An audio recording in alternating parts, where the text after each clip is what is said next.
All right, guys. So I'm not here, but I'm kind of here because you have to listen to me anyway. So far, we have been working with England claiming the 13 colonies. We're almost done with that section of history before we get a chance to move into when the colonists start to get angrier and angrier and angrier, and how they're being ruled by the King of England. And then, of course, we'll eventually get to the Revolutionary War. We've been working with England claiming the 13 colonies region by region by region. So far, we've covered the New England colonies with the New England villages that we built in our classroom with our bodies. We've already mastered the middle colonies and the market town reenactment that we did out in the Cove. Today, we are going to be kind of taking a glance at the southern colonies. We are Maryland, Virginia, North Carolina, South Carolina, and Georgia. So far with your partner, you should have already completed kind of the review questions on the New England colonies and the middle colonies. You should have also, with your partner, before you split up, you should have made some predictions about what you think the answers to these questions will be. And then in this particular moment, you're going to be using this video to actually answer the questions. Okay? All right, so we've already learned the story about the very first Southern colony that was claimed. That was when we focused on Jamestown, Virginia, with John Smith and the story of Pocahontas. And we know that at the end of that story, we know that the colonists in Virginia started to grow tobacco. And they started to grow tobacco as something called a cash crop. And cash crop is going to be one of the main vocabulary words from the Southern colonies. And what's interesting about the word cash crop is if you don't know what it means and you try and use some context clues, you might think, well, cash, we know what cash means. Cash means money and crop means a plant. So at first glance, you might think that a cash crop is a plant that grows money. Now, while that would be awesome, that is completely not the case. The definition of cash crop is simply a crop that is grown to sell and make money, not a crop that is grown to use yourself. The purpose of growing this crop is to make cash or make money. And so there were a lot of colonists who hoped to use the land in the Americas to get rich by growing cash crops in the colonies to sell and make money. Now, one of the things we need to think about is what type of person would be able to use the colonies this way? What type of person would be able to move to the colonies with the purpose of growing cash crops to get richer? Well, let's think this one through a little bit. We know that the more cash crops you can grow, the more money you can make. And we know that the bigger the farm that you have, the more cash crops you can grow. So if you wanted to make more money from growing cash crops, you would want to buy a large piece of land for a huge farm. The bigger the farm, the more cash crops you can grow, the more money you can make. This one's review. What do we call a huge farm? We talked about this back with how the Spanish used their land in the colonies of New Spain. A huge farm is called a plantation. And so if you are going to try to use the colonies as a way to get rich by growing cash crops, you're going to want to buy a huge piece of land for a huge farm called a plantation. So let's think about this. What type of person would be able to buy a large piece of land for a plantation? Well, to buy a large piece of land, you're going to need to have money. So you would need to be a wealthy person or a rich person. So that leads us to this question. Which region or which section of the colonies would it make the most sense if you were a wealthy colonist to buy land for a plantation? Let's think this one through. Let's look at the New England colonies. Now, no, that is not a made-up word. If you look carefully, that's actually the months of the year. You can see January, February, March, April, May, June, July, August, September, October, November, December. And I'm showing you this because if you were a wealthy person and you bought a huge plantation here in the New England colonies, it would only be May, June, July, and August, 4 months out of the year, where it's good enough weather to grow crops. So the New England colonies only have a 4-month growing season, which means if you are a wealthy plantation owner in the New England colonies, you can grow cash crops for 4 months during the year, but for the other 8 months, your land is worthless. Let's look at the middle colonies. A little bit warmer here, a little bit longer growing season. You can see the growing season in the middle colonies averages about 6 months a year from about April through September. And so, yeah, you would be able to grow cash crops and make money off of those cash crops for 6 months a year. But that means for the other 6 months, the land is pretty worthless. But take a look at the southern colonies. We're now closer to the equator. The weather is going to be warmer here. In a typical year in the southern colonies, our growing season is 10 months long. And in a good year, it could be all 12 months, which means if you were a wealthy colonist and you bought land for a plantation, you can be growing cash crops almost all year round, which is why the southern colonies made the most sense. If you were a wealthy colonist wanting to grow cash crops to get rich, that would be where to do it. That's why plantations were typically located down in the southern colonies.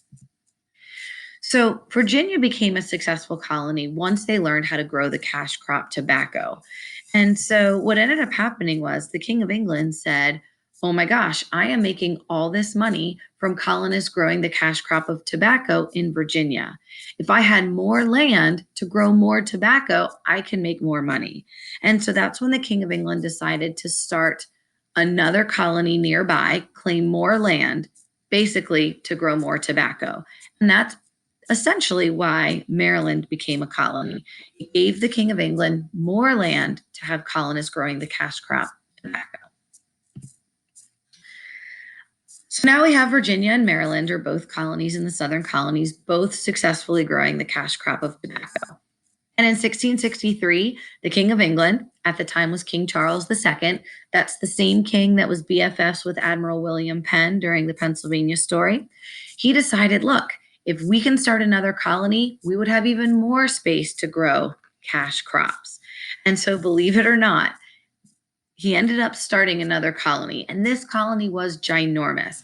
This colony took up all the space between Virginia and La Florida.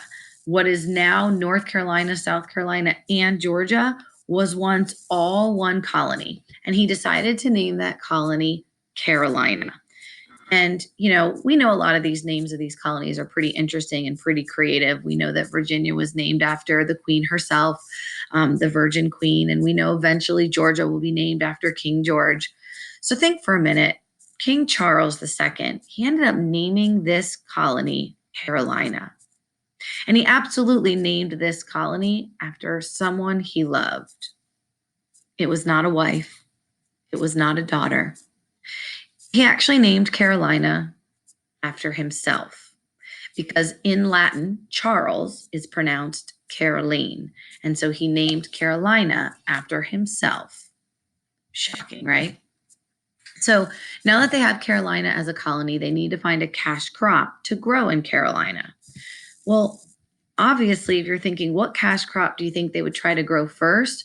Well, obviously, they're going to grow what's already making the King of England lots of money, and that's tobacco. And so in Carolina, they try and grow tobacco. Unfortunately, it didn't really work very well. And the reason it didn't work very well is the weather was too warm, too hot down in the deep south. The soil wasn't great for growing tobacco. And so, unfortunately, tobacco was not a successful cash crop in Carolina. So then they're thinking, okay, what else can we grow? We want to make money off of this land.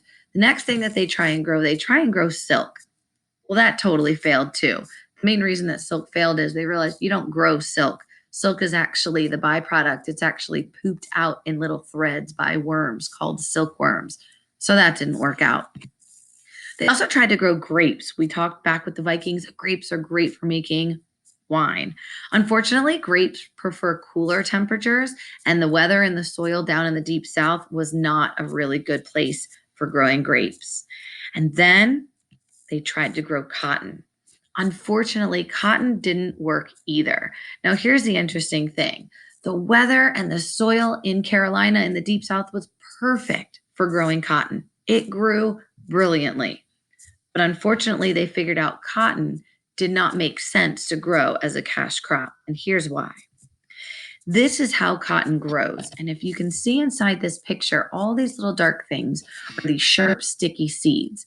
And yes, the cotton would grow wonderfully, but then in order to use the cotton to make things like clothing and blankets, they would need to get each of those sharp, sticky seeds out of the cotton. And they would need to do that by hand. And that just took way too much time and way too much money to make that cotton usable. And so they decided, even though cotton grew really well, it wasn't able to be used. Now, I will tell you when I see you tomorrow, cotton does eventually become the number one cash crop grown in the South. But it's not until they discover a way to make those sticky seeds not such a problem. We'll get into that tomorrow. It wasn't until they figured out how to grow the cash crop rice that they finally figured out how to make this land a valuable cash crop grower. Rice became the number one cash crop in Carolina. Now, eventually they figured out having this huge colony was just too much. And so they first divided this colony into the top 2/3 of it into North Carolina and South Carolina.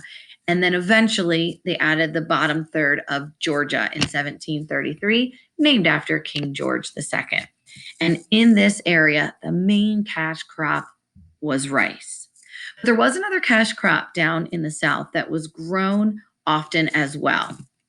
The second most grown cash crop in the deep South of North Carolina, South Carolina, and Georgia is this beautiful purple flowering plant. And it's actually called indigo. Indigo was used, basically they would pluck the petals, add some water, grind it up, and they would use this purple liquid to dye clothing. Back then, clothing was this very drab and boring color. And definitely the wealthy people, especially royalty, wanted to show their wealth and show their importance by having beautiful, colorful clothing in this indigo color. And that's what this cash crop indigo was used for. So these huge farms, these plantations growing these cash crops, they required lots of workers, just as as they did with the Spanish colonies.